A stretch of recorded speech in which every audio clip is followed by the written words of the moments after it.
أعوذ بالله من الشيطان الرجيم بسم الله الرحمن الرحيم ثم نذكر طرقا من التمسكات الضعيفة ليكون ذلك على موضع الخطأ في هذا النوع.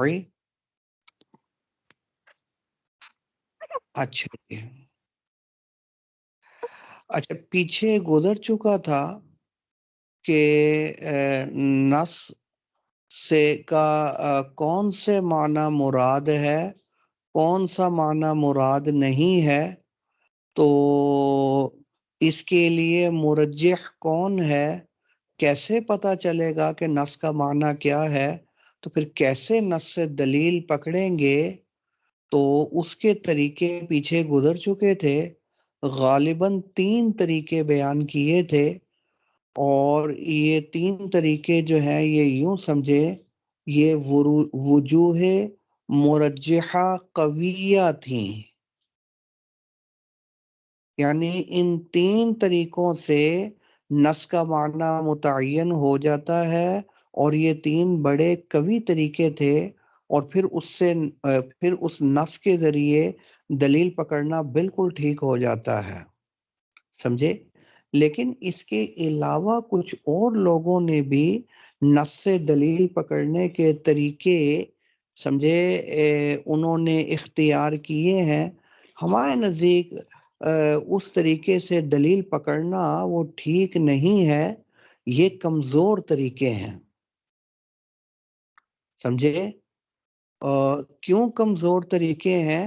کیونکہ ان میں ضعف موجود ہے، اور کیا ضعف اور کیا خلل ہے اس کو اب بیان کریں گے کہ ہم نے جس طریقے سے نص سے دلیل پکڑی وہ 3 طریقے جو ہم پڑھ چکے ہیں وہ تو ٹھیک تھے، اور لوگوں نے نص کا جو معنی بیان کیا اور نص سے جس انداز میں دلیل پکڑی وہ طریقہ ٹھیک نہیں تھا، وہ استدلال ٹھیک نہیں تھا، کیونکہ وہ اس میں کمزوری موجود ہے، سمجھے۔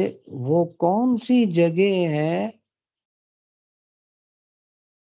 ٹھیک ہے، اب وہ کون سی جگہ ہیں جن میں نص سے دلیل پکڑنا کمزور ہے اور ان میں ضعف کیا ہے، اب یہ بیان کریں گے۔ اب دیکھیں ثم نذکر طرقا، اب ہم وہ طریقے بھی بیان کریں گے من التمسکات الضعیفۃ، کہ نص سے جو دلیل پکڑی جا رہی ہے، تمسک دلیل پکڑنا، وہ بڑے کمزور دلیل ہے، وہ تمسک اور استدلال یعنی دلیل پکڑنا بہت کمزور ہے، سمجھے۔ اب ہم ان طریقوں کو بیان کریں گے جس میں بڑا کمزور استدلال کچھ لوگوں نے کیا، اب ہم ان کو بیان کریں گے۔ کیوں بیان کریں گے؟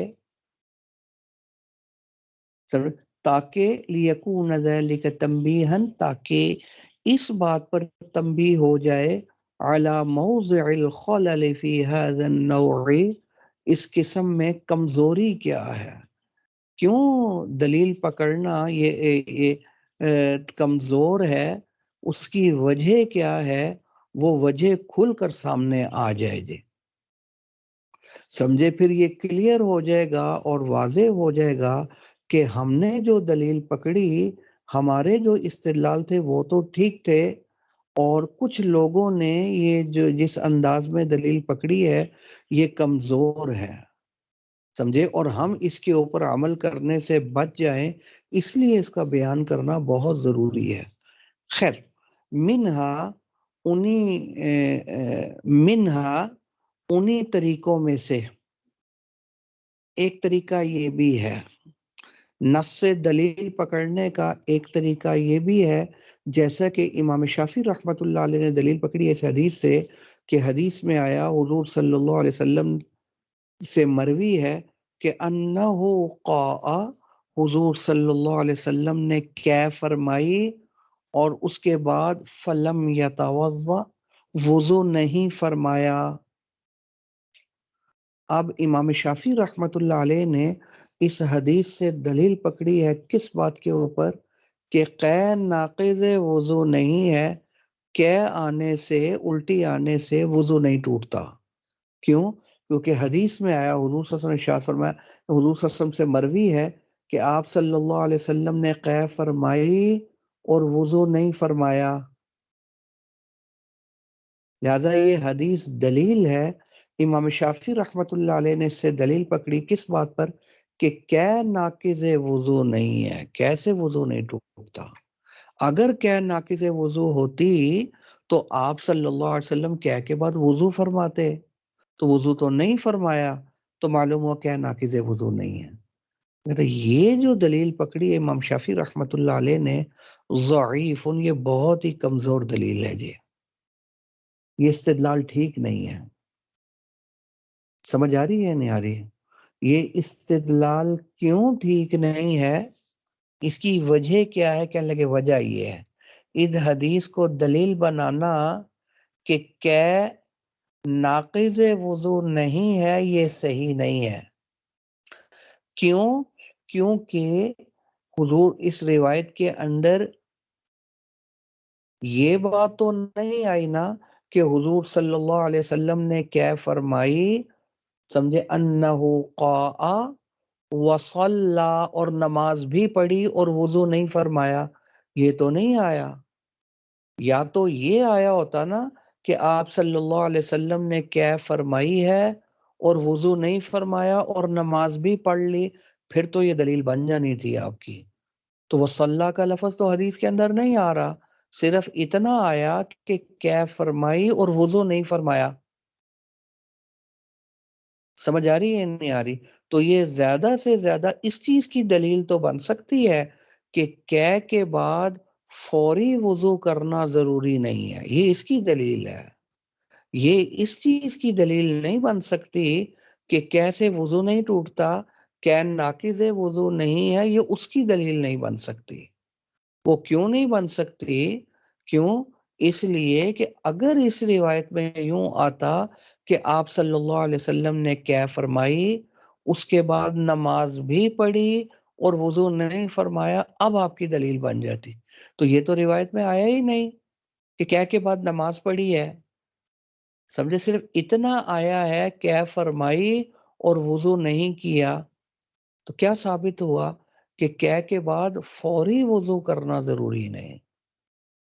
سمجھے؟ تو اب مدعا اور دعویٰ کچھ اور ہے اور دلیل کچھ اور ہے. یہ دلیل آپ کے دعوے کے اوپر فٹ نہیں بیٹھتی، یہ دلیل بن ہی نہیں سکتی. سمجھے؟ مدعا کیا ہے؟ کیا ناقض وضو نہیں، اور دلیل کیا ہے؟ کیا فرمائی اور وضو نہیں فرمایا. تو یہ اس کی دلیل ہی نہیں بنتی، کیونکہ اس کی دلیل اس وقت بنتی جب روایت میں یہ آتا انہو قاء وصلا فلم یتوضا، حضور نے کیا بھی فرمائی اور نماز بھی پڑھ لی اور وضو نہیں فرمایا. تو اب تو دلیل بن جاتی. اگر یہ صلی کا لفظ آتا تو یہ تو نہیں آیا. تو اس حدیث سے زیادہ یہ ثابت ہوتا ہے، یہ حدیث زیادہ سے زیادہ اس چیز کی دلیل بنتی ہے. کس چیز کی؟ کہ کہہ کے بعد فوری وضو کرنا ضروری نہیں ہے. یہ حدیث اس مدعا کی دلیل. تو حدیث جس مدعا کی دلیل ہے، جس دعوے کی دلیل ہے، وہ آپ کا دعویٰ نہیں. اور جو آپ کا دعویٰ ہے کہ کیا ناقض وضو نہیں، اس کی یہ دلیل نہیں. تو پھر دلیل دعوے کے مطابق نہیں.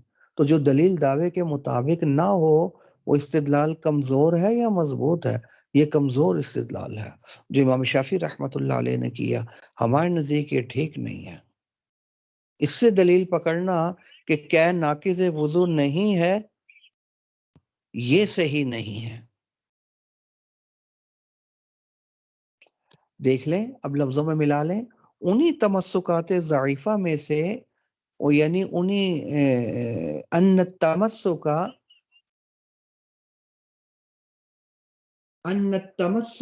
بما روی عن النبی صلی اللہ علیہ وسلم، کہ حدیث کے اندر جو آیا حضور صلی اللہ علیہ وسلم سے جو مروی ہے کہ آپ صلی اللہ علیہ وسلم نے کیا فرمائی اور وضو نہیں فرمایا، اس سے کیا چیز ثابت کرنا؟ ان القیء غیر ناقض، کہ ناقض وضو نہیں ہے. یہ ثابت کرنا اس حدیث سے. ان تمسک کا کیا معنی ہے؟ دلیل پکڑنا اس حدیث سے کس بات پہ کہ کین ناقض وضو نہیں ہے. ضعیف، یہ اسنا کی خبر آ گئی، یہ ضعیف ہے جی، کمزور ہے. کیوں؟ لأن الاثر، کیونکہ یہ اثر اور روایت یدل، یہ اس چیز پر تو دلالت کرتی ہے کہ علی ان القیء لا یوجب الوضوء فی الحال، کہ فی الحال یعنی فوری وضو کو واجب نہیں کرتی. اور یہ تو ہم بھی کہتے ہیں. ولا خلاف فی، اس پر تو کوئی جھگڑا ہی نہیں ہے کہ کہہ کے بعد فوری وضو ضروری نہیں ہے. یہ حدیث اس کی دلیل ہے، یہ تو ہم بھی مانتے ہیں، اس پر تو جھگڑا ہی نہیں ہے کہ کہہ کے بعد فوری وضو کرنا ضروری نہیں ہے. سمجھے؟ لیکن آپ کہتے ہو کہ یہ حدیث دلیل ہے کہ کہہ ناقض وضو نہیں ہے، تو یہ اس مدعا کی دلیل بن ہی نہیں سکتی. سمجھے؟ وَإِنَّمَا الْخِلَافُ، جھگڑا تو اس بات میں ہے فی کونہ ناقضاً، یہ ناقض وضو ہے یا نہیں ہے. آپ کہتے ہو حدیث ناقض وضو، ہم کہتے ہیں ناقض وضو نہیں. کیونکہ ناقض وضو تب بنتی جب حدیث کے اندر آتا کہ فرمائی اور نماز بھی پڑھ لی اور وضو نہیں کیا، تو وہ صلی کا لفظ تو نہیں آیا. تو لہذا اس حدیث سے دلیل پکڑنا کہ کیا ناقض وضو نہیں ہے، یہ صحیح نہیں ہے. تو جس مدعا کی یہ دلیل تھی وہ آپ کا مدعا نہیں، اور جو آپ کا مدعا ہے کیا ناقض وضو نے، اس کی یہ دلیل نہیں ہے. میرے خیال میں سمجھ آ گئی یہ بات جی، آئی یا نہیں آئی؟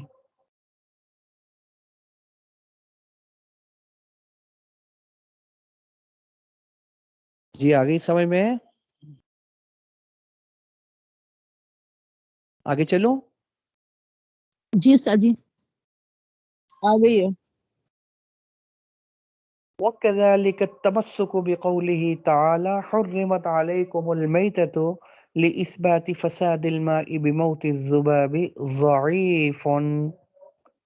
کہنے لگے اسی طرح یہ تمسک یعنی اس آیت سے دلیل پکڑنا، امام شافعی رحمۃ اللہ علیہ نے جس انداز میں دلیل پکڑی ہے یہ بھی ضعیف ہے. کیوں؟ کیونکہ اس آیت میں بھی غور کریں گے کہ اس آیت سے امام شافعی رحمۃ اللہ علیہ جس انداز سے جس دعوے کی اس آیت کو دلیل بنا رہے ہیں، یہ آیت اس دعوے کی دلیل بنتی نہیں ہے. اور جس کی یہ دلیل بنتی ہے جس دعوے کی، تو اس مدعا کی یہ دلیل وہ امام شافعی رحمۃ اللہ علیہ نے بنائی نہیں. تو اس لیے یہ استدلال بھی کمزور ہے. آیت تو دلیل ہے اور مضبوط دلیل ہے، لیکن جس دعوے کی دلیل بنا رہے ہیں یہ اس دعوے کی دلیل بنتی نہیں ہے. اس کو بولتے ہیں تقریب تام نہیں ہے، یعنی دعویٰ دلیل کے مطابق نہیں ہے. دلیل کچھ اور کہہ رہی ہے، دعویٰ کچھ اور کہہ رہا ہے، یہ اس دعوے کی دلیل بنتی ہی نہیں. اور امام شافعی رحمۃ اللہ علیہ نے بنا دی ہے، لہٰذا یہ استدلال بھی کمزور ہے. جی دیکھو آیت کیا ہے قرآن مجید کی، حرمت علیکم المیتۃ، کہ تم پر مردار حرام کر دیا گیا. امام شافعی رحمۃ اللہ علیہ کیا فرماتے ہیں؟ مردار حرام کر دیا گیا. سمجھے؟ لہٰذا وہ کہتے ہیں مکھی اگر کسی پانی میں گری اور پانی میں گرنے کے بعد مر گئی تو مردار ہو گئی، مردار ہو گئی تو اس کی وجہ سے وہ پانی ناپاک ہو جائے گا. یہ امام شافعی رحمۃ اللہ علیہ سائے سے دلیل پکڑی، کیونکہ آیت میں آیا کہ مردار کو حرام کر دیا گیا. جب وہ حرام کر دیا گیا، سمجھے، تو وہ اگر مکھی ہے تو وہ پانی میں گر کر مر گئی تو مردار ہے یا نہیں ہے؟ تو مردار ہے تو حرام ہے یا نہیں ہے؟ اور جو چیز حرام ہے وہ ناپاک ہے یا نہیں ہے؟ لہذا ناپاک بھی ہے، پانی سارا ناپاک ہو جائے گا. یہ امام شافعی رحمۃ اللہ علیہ دلیل. ہم کہتے ہیں یہ دلیل بھی دعوے کے مطابق نہیں ہے. آیت سے زیادہ یہ ثابت ہو رہا ہے کہ مردار حرام ہے. حرمت علیکم المیتہ، تم پر مردار کو حرام کر دیا گیا. تو آیت سے کیا ثابت ہو رہا ہے؟ مردار حرام ہے. تو آپ نے اس آیت کو دلیل بنا دیا کس کی؟ کہ مردار ناپاک ہے. تو حرام ہونا تو ناپاک ہونے کو نہیں چاہتا. یہ ضروری نہیں ہے کہ جو حرام ہو اور ناپاک بھی ہو. سمجھے؟ بتا حرمت علیکم امہاتکم، تمہاری مائیں بیٹیاں بہنیں حرام کر دی گئیں تمہارے اوپر، ان سے نکاح نہیں ہو سکتا، حرام ہے. تو جب وہ حرام ہے تو کیا مطلب ماں کو اگر ہاتھ لگ گئے تو ہاتھ ناپاک ہو جائے گا؟ تو یہ تو ضرور جو حرام ہو. اب جیسے مٹی جو ہے وہ حرام ہے، وہ نہیں کھا سکتے آپ، مٹی حرام ہے. تو حرام ہونا ناپاک ہونے کو نہیں چاہتا. یہ ماننا نہیں ہے کہ وہ مٹی اگر پانی میں گر جاتی ہے، جگ میں آ جاتی ہے، تو جگ والا پانی بھی ناپاک ہو جائے گا. ناپاک نہیں ہوگا. مٹی حرام تو ہے، ناپاک نہیں. تو دلیل آیت کیا چاہتی تھی؟ مردار حرام کر دیا گیا. اگر تو آپ یہ کہتے ہیں مکھی مر گئی تو مکھی حرام ہے، وہ دلیل حرمت علیکم امہاتکم، وہ دلیل تو دعوے کے مطابق تھی، وہ بات تو ٹھیک تھی. لیکن آپ نے کیا کہا؟ مکھی ناپاک ہے. اور دلیل کیا؟ حرمت علیکم امہاتکم، مردار حرام کر دیا گیا. دلیل چاہتی ہے مردار حرام، اور دعویٰ آپ کا کہ مردار ناپاک. تو دلیل دعوے کے مطابق نہیں ہے، لہذا یہ استدلال بھی کمزور ہے. ہاں ایک صورت میں جب وہ حرام چیز ناپاک بھی ہو، سمجھے، تب تو وہ ناپاک شمار ہوگی. اور اگر وہ حرام ناپاک نہیں ہے پھر ناپاک شمار نہیں ہوگی. جیسے مثال کے طور پر پیشاب، مثال کے طور پر خون. پیشاب پینا حرام ہے، حرام تو ہے لیکن ساتھ ساتھ ناپاک بھی ہے. خون حرام ہے، خون نہیں پی سکتے آپ، حرام بھی ہے اور ناپاک بھی ہے. ہاں اگر کوئی حرام ایسا ہو جو ناپاک بھی ہو تو وہ تو ناپاک ہو جائے گا، نہیں سمجھے. لیکن یہ ضروری نہیں ہے کہ ہر حرام ناپاک ہو جائے. تو مکھی حرام تو ہے لیکن ناپاک نہیں ہے. تو ضروری نہیں ہے کہ ہر حرام ناپاک ہو، سمجھے. اور آپ نے آیت کو دلیل بنا، مکھی چونکہ حرام ہے اور جو حرام ہے وہ ناپاک بھی ہے، لہذا مکھی اگر اس میں پانی میں گر گئی، جگ میں گر کر مر گئی، تو جگ والا پانی ناپاک ہو جائے گا. یہ دعویٰ غلط، یہ دلیل غلط ہے. دلیل دعوے کے مطابق نہیں، وہ پانی ہمارے نزدیک ناپاک نہیں ہو. ضروری نہیں ہے کہ جو چیز حرام ہو وہ ناپاک بھی ہو. ذکر کریں مٹی حرام ہے لیکن ناپاک نہیں ہے، سمجھ میں آ رہی ہے نا. ہاں کچھ حرام ایسے ہیں جو ناپاک بھی ہیں، وہ اگر پانی میں گر گئے تو پانی ناپاک ہو جائے گا. جیسے میں نے آپ کو مثال دے دی، پیشاب ہے، خون ہے، وہ اگر پانی میں گر گئے تو پانی ناپاک، کیونکہ وہ حرام ہونے کے ساتھ ساتھ ناپاک بھی ہے.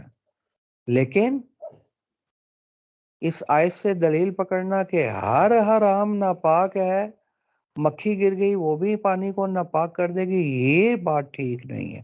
اب آپ دیکھ لیں، وَكَذَلِكَ التَّمَسُّكُ، اسی طرح دلیل پکڑنا امام شافعی رحمۃ اللہ علیہ کا پہلے تو حدیث سے پکڑی تھی، اب بقولہ تعالی، اس آیت سے دلیل پکڑنا کہ حرمت علیکم المیتۃ، کہ مردار تم پر حرام کر دیا گیا. یہ آیت ہے. دلیل کس بات پر پکڑی؟ لِإِثْبَاتِ فَسَادِ الْمَاءِ، کہ پانی ناپاک ہو جائے گا، بِمَوْتِ الذُّبَابِ، مکھی کے پانی میں گر کر مر جانے کی وجہ سے. ناپاک ضعیف، یہ استدلال کمزور ہے. کیوں؟ کیونکہ لِأَنَّ النَّصَّ يَثْبُتُ حُرْمَةَ الْمَيْتَةِ، نص سے تو کیا چیز ثابت ہو رہی ہے؟ مردار حرام ہے. وہ تو ہم بھی کہتے ہیں حرام ہے، ولا خلاف، اس پر تو جھگڑا ہی نہیں ہے. اگر دعویٰ یہ ہوتا نا مردار حرام ہے، اس کو نہیں کھا سکتے کیونکہ وہ حرام ہے، اور دلیل حرمت علیکم میں تو ہمارے نزدیک بھی ٹھیک تھا. یہ آیت، یہ دلیل مردار کے حرام ہونے پر تو دلیل ہے، نہیں سر. لیکن آپ کا مدعا حرام ہونا نہیں، آپ کا مدعا ہے کہ مکھی ناپاک ہے. تو مکھی مر گئی پانی میں گر کر تو وہ ناپاک ہے، پانی بھی ناپاک ہو جائے گا، یہ ٹھیک نہیں ہے. وَإِنَّمَا الْخِلَافُ فِي فَسَادِ الْمَاءِ، خلاف تو کس چیز میں ہے؟ پانی کے ناپاک ہونے میں ہے. اور آپ کہتے ہو آیت دلیل ہے پانی ناپاک ہے، نہیں سمجھ میں آئی؟ تو یہ آیت اس کی دلیل نہیں بنتی. تو ناپاک ہونے پر کوئی دلیل نہیں، لہذا یہ استدلال بھی کمزور ہے، کیونکہ یہاں بھی دلیل دعوے کے مطابق نہیں۔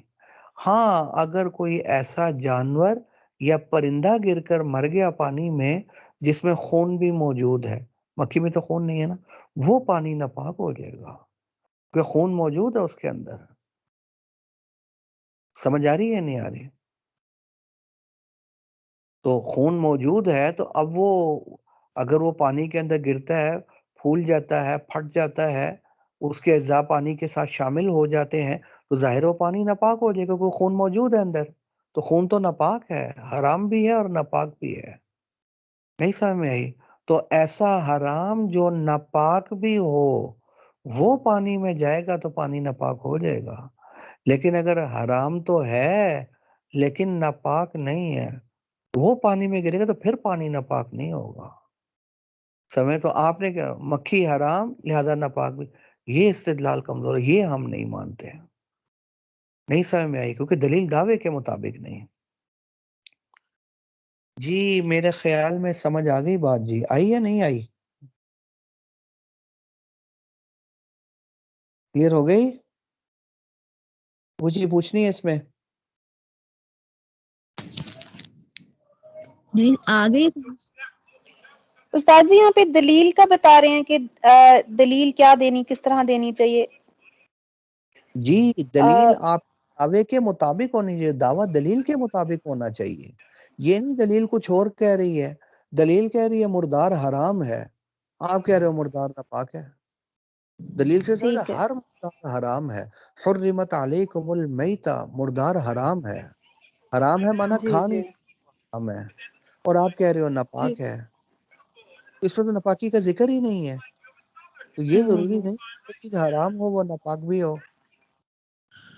اب کچھ چیزیں ایسی ہیں جو حرام ہیں ساتھ ساتھ ناپاک بھی ہیں، جیسے مثال دے دی خون، پیشاب، وہاں تو وہ فٹ آ جائے گی، لیکن آپ کو کہ ہر حرام ناپاک ہے، ہر مقدار جو ہے نا وہ ناپاک ہے کیونکہ وہ حرام ہے لہذا ناپاک ہے، یہ بات ٹھیک نہیں ہے۔ آیت سے دلیل حرام ہونے پر تو بنتی ہے آیت دلیل، لیکن ناپاک ہونے پر بنتی، کیونکہ جی ہر ٹھیک۔ پاک نہیں ہے۔ سمجھ آ رہی ہے نہیں آ رہی؟ انہوں نے ناپاک کہا، یہ دلیل دعوے کے مطابق نہیں ہے۔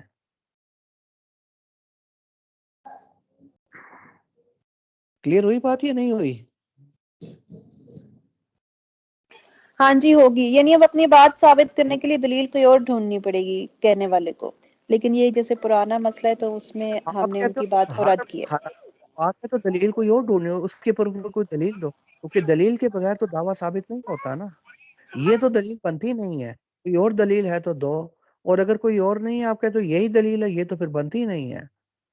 لہذا پھر اس سے یہ ثابت نہیں ہوگا کہ ہر حرام ناپاک ہے، جیسے پیچھے کہا تھا یہ ثابت نہیں ہوگا کہ ناقض وضو نہیں ہے، کیونکہ دلیل دعوے کے مطابق نہیں ہے۔ وہ تب ہوتی جب کہہ کے بعد حضور نماز بھی پڑھ لیتے۔ آپ تو آپ کہتے ہیں کہہ کے بعد نماز بھی پڑھ لی اور وضو نہیں کیا، تو اس کا مطلب ہے کہ کہہ ناقض وضو نہیں ہے، لیکن یہ تو نہیں آیا کہ کہہ کے بعد نماز پڑھی۔ زیادہ سے زیادہ اتنا ہوا کہ کہہ کے بعد فوری طور پر وضو نہیں کیا، تو اتنا ثابت ہوتا ہے کہ کہہ کے بعد فوری وضو کرنا ضروری نہیں ہے، یہ ثابت ہوتا ہے۔ یہ آپ کا دعویٰ نہیں ہے، آپ کا دعویٰ یہ کہ سے وضو نہیں ٹوٹتا، اس کی یہ دلیل نہیں ہے، کیونکہ وہ دلیل تب بنتی جب اس حدیث میں یہ بھی آتا کہ کہہ کی اور نماز پڑھ لی، یا قرآن مجید پکڑ لیا، یا نماز جنازہ پڑھ لی اور وضو نہیں فرمایا، تب تو دلیل بن جاتی۔ اس کا ذکر نہیں اس میں، تو یہاں بھی دلیل دعوے کے مطابق نہیں، یہ استدلال بھی کمزور ہے امام شافعی رحمۃ اللہ علیہ کا۔ کلیئر ہے میرے خیال میں؟ جی ٹھیک ہے۔ ٹھیک ہے نا؟ آپ ذرا لفظوں میں ملا لیں ایک دفعہ۔ وَكَذَلِكَ التَّمَسُّكُ بِقَوْلِهِ، اسی طرح دلیل پکڑنا اس آیت کے ساتھ مردار کو حرام کر دیا گیا تم پر۔ سے کیسے دلیل پکڑنا؟ لِإِثْبَاتِ فَسَادِ الْمَاءِ، کیا کہ پانی ناپاک ہو جائے گا، بِمَوْتِ الذُّبَابِ، مکھی کے مر جانے کی وجہ سے پانی میں پانی بھی ناپاک ہو جائے گا۔ یہ استدلال کمزور ہے، سمجھے؟ کہ مکھی حرام تو ہے ناپاک نہیں، ناپاک کیوں نہیں ہے؟ کیونکہ ناپاک چیز جانوروں کے اندر میں نے بھی ذکر کیا خون ہے، تو مکھی میں تو خون ہے ہی نہیں. مکھی میں خون کیوں نہیں ہے؟ مکھی میں تو خون نہیں، دلیل سے اس میں تو خون موجود ہی نہیں ہے. جیسے مچھلی میں خون موجود نہیں ہے، تو جب خون نہیں تو خون ہی تو ناپاک تھا، وہ ان میں ہے نہیں. لہذا پانی میں گر کر اگر یہ مر بھی گئی تو پانی ناپاک نہیں ہوگا.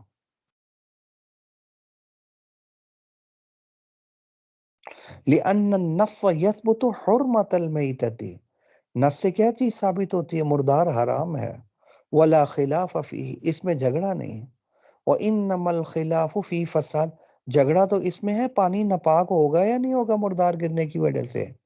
سمجھے، ہم کہتے ہیں نہیں ہوگا، وہ کہتے ہو جائے گا. ہم کہتے دلیل دو، آپ کہتے ہو مردار حرام کر دیا گیا. ہم کہتے وہ تو حرام ہونے پر دلیل ہے، ناپاک ہونے پر کیا دلیل ہے؟ تو یہ ناپاک ہونے کی تو دلیل نہیں، کیونکہ ضروری نہیں ہے کہ ہر حرام ناپاک بھی ہو. مثال دی، مکھی حرام تو ہے لیکن ناپاک نہیں ہے، ابھی مثال دے دی آپ کو. سمجھ آ رہی ہے نہیں آ رہی؟ جی. تو یہ استدلال بھی امام شافعی رحمۃ اللہ علیہ کا کمزور ہے. جی یہ دو استدلال آگے وَكَذَلِكَ التَّمَسُّكُ بِقَوْلِهِ عَلَيْهِ السَّلَامِ حُطِّيهِ ثُمَّ قُرُصِّيهِ ثُمَّ اغْسِلِيهِ بِالْمَاءِ. میرے خیال میں آج اتنا ہی رکھیں، آج طبیعت تھوڑی سی کمزور ہو رہی ہے، تنیب کیا سلسلہ بنا ہوا ہے، تو آج اتنا ہی رکھیں، زیادہ خراب نہ ہو جائے. تو آج میں تھوڑا سا ریسٹ کرنا چاہ رہا ہوں، اب نماز کا بھی وقت ہو گیا ہے، تو باقی انشاءاللہ کل دیکھ لیں گے. جی ٹھیک ہے جی. جی استاد. ٹھیک. هذا هو المرام، والله اعلم.